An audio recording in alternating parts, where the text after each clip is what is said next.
Кейбір адамдар ішсем, жесем деп дүниеге келеді, ал кейбіреулері білсем, көрсем деп келеді. Жұмысы жоқтық, тамағы тоқтық, аздырар адам баласын. Тілі жүректің айтқанына көнсе, жалған шықпайды. Үш-ақ нәрсе адамның қасиеті: ыстық қайрат, нұрлы ақыл, жылы жүрек. Еріншектік күллі дүниедегі өнердің дұшпаны. Талапсыздық, жігерсіздік, ұятсыздық, кедейлік бәрі осыдан шығады. Досыңмын деп жүріп, дұшпандығын оздырар жамандар болады. Дүниедегі жалғыз қалған адам, адамның өлгені. Қапашылықтың бәрі соның басында. Өзін тәрбиелей білмеген өзгеге де өнеге көрсете алмайды. Қусың десе, қуанатындар да кездеседі.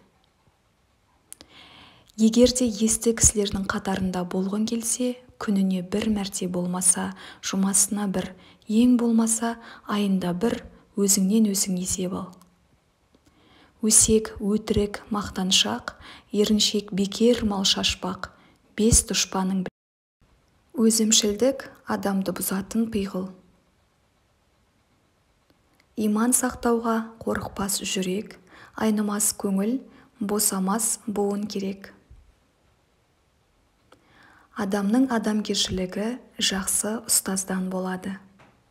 Адам баласы адам баласынан ақыл, ғылым, ар, мінез деген нәрселермен озады. Әйтеуір анадан тәуірмін ғой деме. Жаманға салысып жақсы бола ма, жақсыға салысып жаман болады дағы. Бір қылығың жағып, күнде жақсы болмайсың. Кейбіреулерге қанша мал бітсе де, байлық бітпейді. Ненің қызығын көп іздесең, соның азабын бір тартарсың. Пендеде бір іс бар, жалығу деген. Ол тағдырға адаммен бірге жаратылған нәрсе. Оны өзі тапқан емес.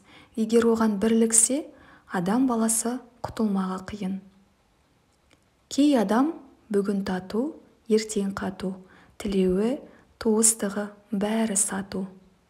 Уайымсыз салғырттық деген нәрсе бар. Ол Алланың, халықтың, дәулеттің, ғибраттың, ақылдың, ардың дұшпаны. Бірі бар жерде, бірі болмайды. Күшік асырап ит еттім. Ол балтырымды қанатты. Жасанды кішіпейілділік жақсы қасиет емес. Тірі адамның ардан аяулы жері бар ма? Адамның адамшылығы ақыл, ғылым, жақсы ата, жақсы ана, жақсы құрбы, жақсы ұстаздан болады.